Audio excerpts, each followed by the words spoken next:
Boa noite, motociclistas deste meu Brasil maltratado. E aí, como é que vão?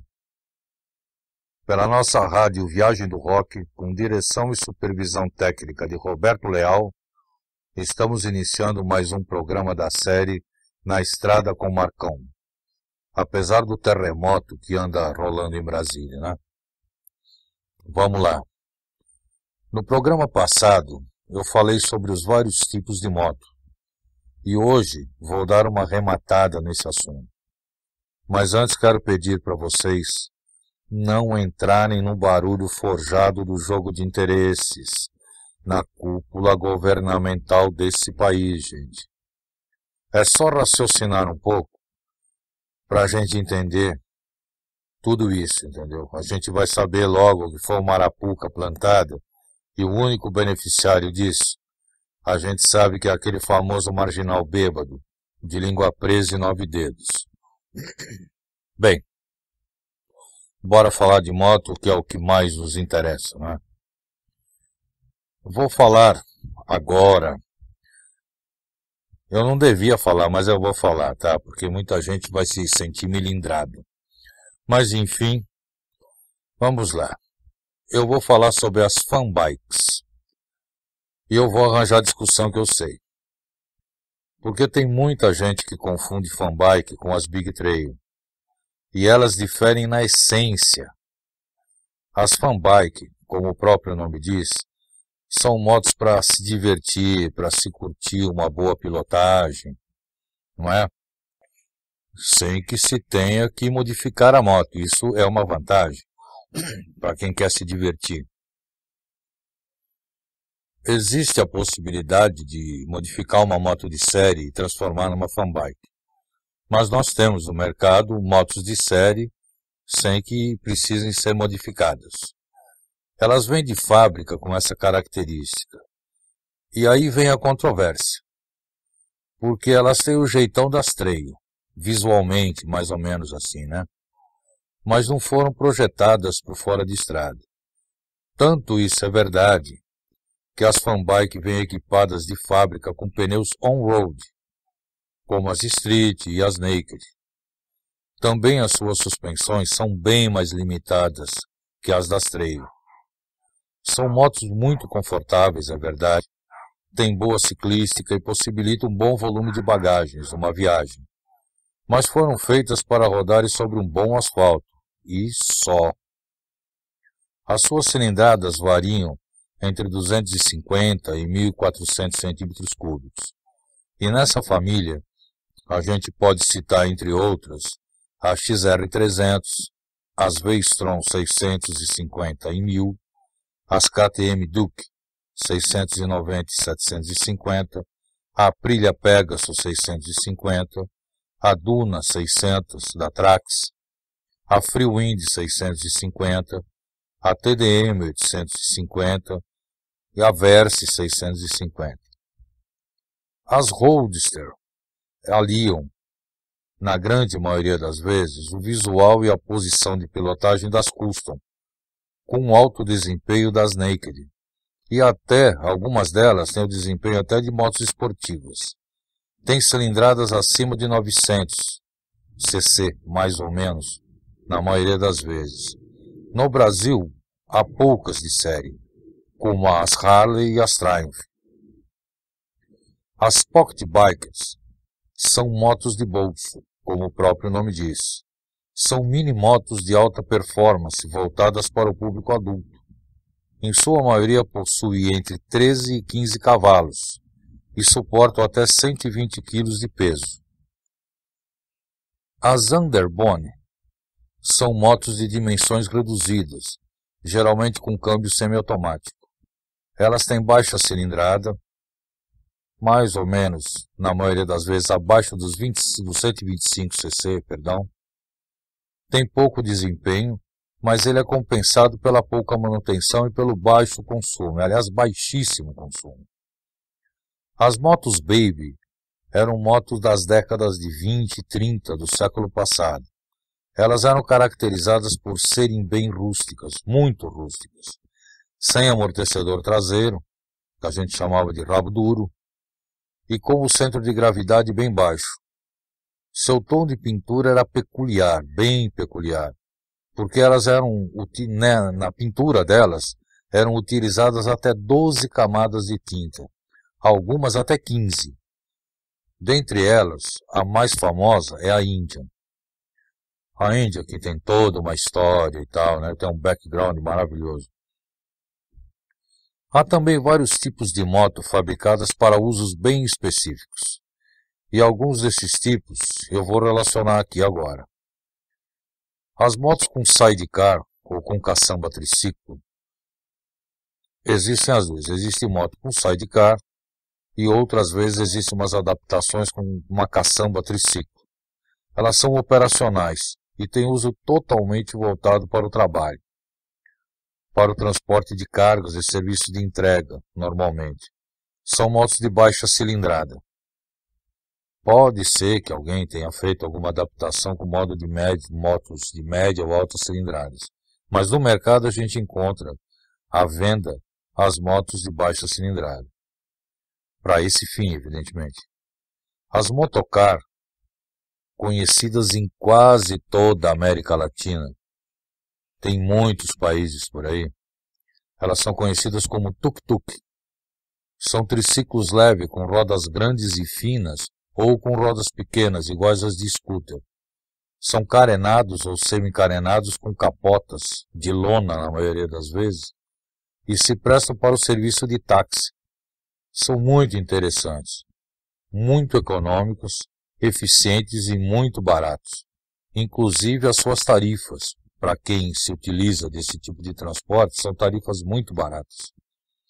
No Peru, por exemplo, vai-se de ponta a ponta, de tudo quanto é lugar onde se queira ir, por 2 soles, que é coisa de R$1, R$1,20 mais ou menos. As minimotos feitas exclusivamente para o lazer de crianças. Elas são muito bem acabadas e seguem fielmente as linhas de suas irmãs maiores. Há versões custom, chopper, naked, esportivas e trail. Para as mini trail, existem até competições de motocross e de enduro das próprias federações estaduais e da Confederação Brasileira de Motociclismo também. Tem até sul-americano atualmente. As trail racing são desenvolvidas e fabricadas visando unicamente o esporte off-road, como motocross, endurance, supercross, wheeling e o rally. O rally é a prova de maior resistência que existe, né? As suas faixas de cilindrada obedecem às várias categorias dessas modalidades esportivas. Marcas como KTM, BMW, Suzuki, Kawasaki, Montesa, Honda, Husqvarna, Yamaha e Derby têm suas fábricas, departamentos de competição, onde são desenvolvidas e aperfeiçoadas essas motos. É uma guerra entre elas, porque ganhar uma prova, ganhar um campeonato, alavanca a venda das motos de rua, né? As motos trail são feitas exclusivamente para a prática dessa modalidade de motociclismo. Minto, falei bobagem. As motos trial, elas são feitas, desenvolvidas exclusivamente para a prática dessa parte do motociclismo, que é uma categoria muito interessante e muito difícil de ser praticada.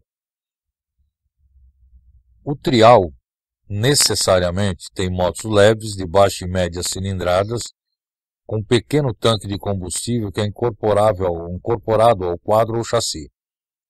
As motos de trial não têm banco ou selim, pois nesse difícil esporte os pilotos conduzem as motos em pé, apoiados nas pedaleiras.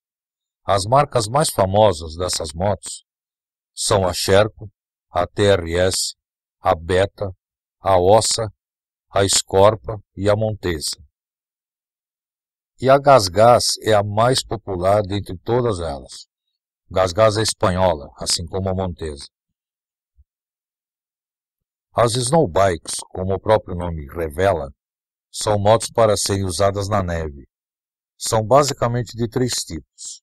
As trimotos, com lagartas semelhantes à dos tanques de guerra, são quase triciclos e têm aplicação em países com inverno rigoroso, para locomoção, transporte, resgate sobre a neve e gelo, quando está muito espesso. Substitui com larga vantagem os trenós. A fábrica canadense Bombardier se destaca na fabricação dessas motos. Há uma snowbike que é mesmo uma moto tipo trial, com lagarta no lugar da roda traseira e um esqui no lugar da roda dianteira. É muito versátil na neve espessa e também muito veloz nesse segmento. A Trax Mountain é a marca mais conhecida dessas snowbikes. Há também as snowbikes feitas especialmente para competições. Essas competições são desenvolvidas em pistas ovais indoor, geralmente, de gelo ou neve. São meio estranhas. Elas são muito leves, com tanques de pequena capacidade de combustível e com rodas grandes e finas de 21 ou 23 polegadas.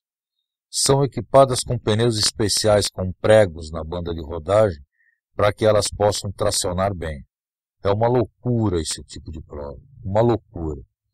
Tentem pegar na internet algum vídeo, alguma coisa a respeito, que vocês vão ver que o que é adrenalina. A gente sente o gelo na alma ali. Ah, tá. E sobre a neve e gelo, tem também uma coisa muito interessante. Eu vou bater pra tu bater pra tua patota, tá? Em quase todos os países da Europa, Ásia, Oceania, na Nova Zelândia, na Islândia, no Canadá, Estados Unidos, Argentina, Chile e Peru, há no mercado um spray especial, geralmente chamado de spray chain ou cadena de spray, que serve para os motociclistas que eventualmente sejam surpreendidos por uma nevasca no meio do caminho, no meio da viagem. Esse spray passado na banda de rodagem do pneu dá a ele um grip semelhante às correntes postas nos pneus de automóveis, vans e jipes. Isso possibilita ao motociclista chegar a um local seguro e não ficar empenhado no meio da neve e do frio sem poder se locomover, pois para as motos, a neve e o gelo são um baita sabão. Quem já passou por isso sabe o que eu estou falando. Há motos feitas especialmente para corridas com sidecar. Tanto a moto como o side são bem baixos, e nas provas há um copiloto no sidecar que é totalmente importante.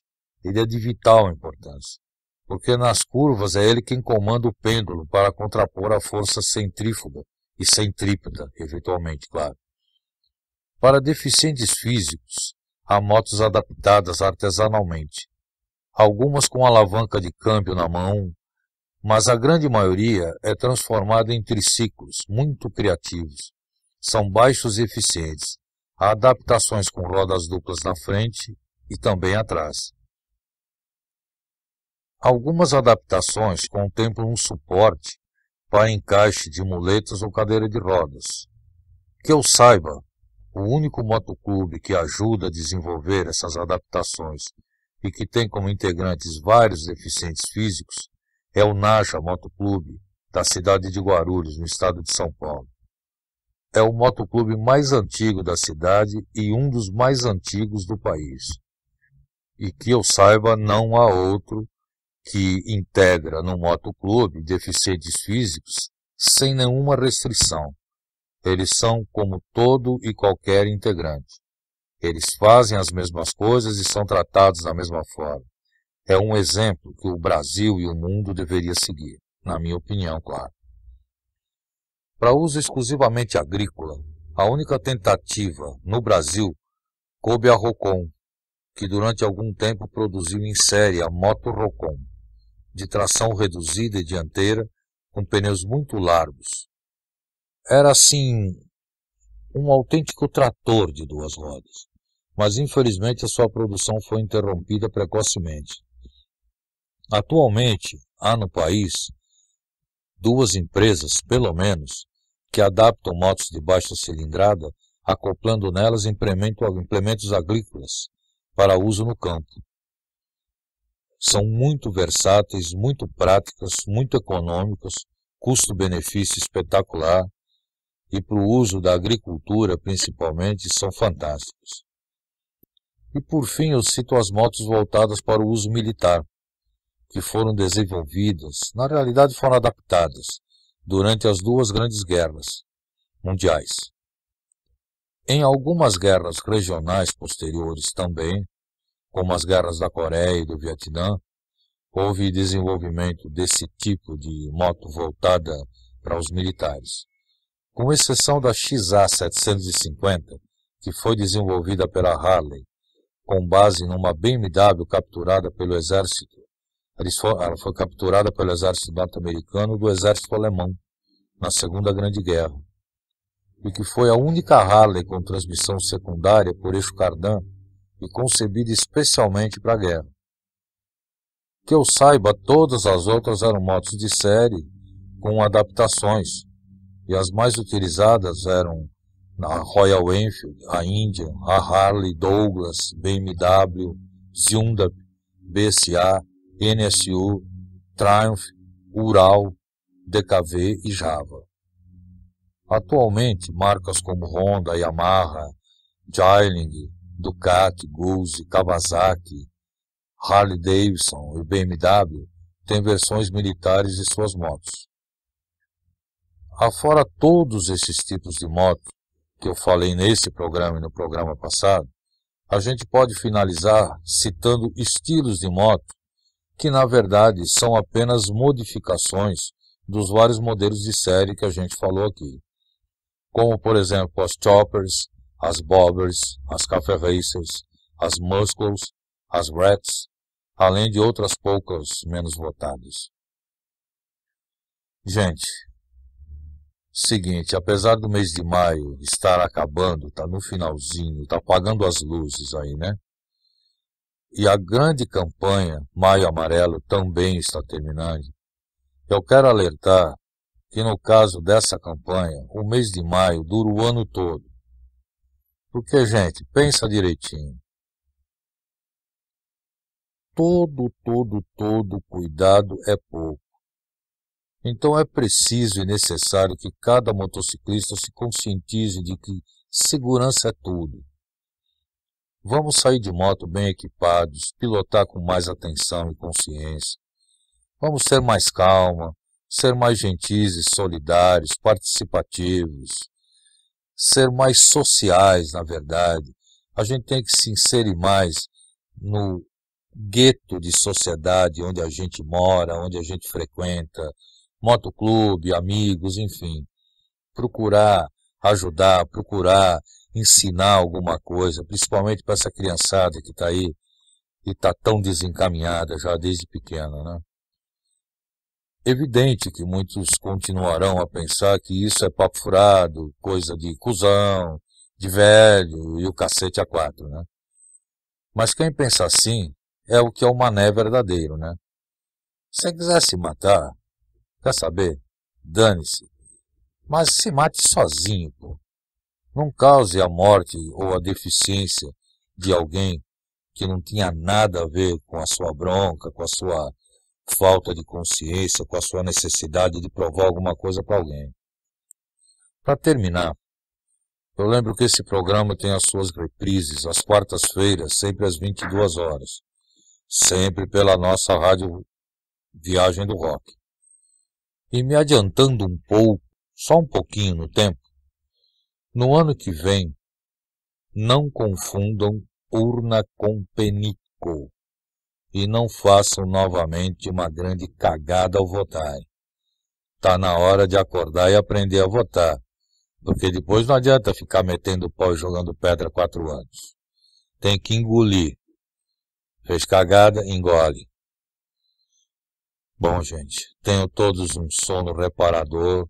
Mais uma vez agradeço a audiência de todos e que o Papai do Céu ilumine e proteja a cada um de vocês e também ao Juiz Moro, que acho que é o único que está tentando segurar a onda dessa porra aqui. Beijo grande, gente. Fui.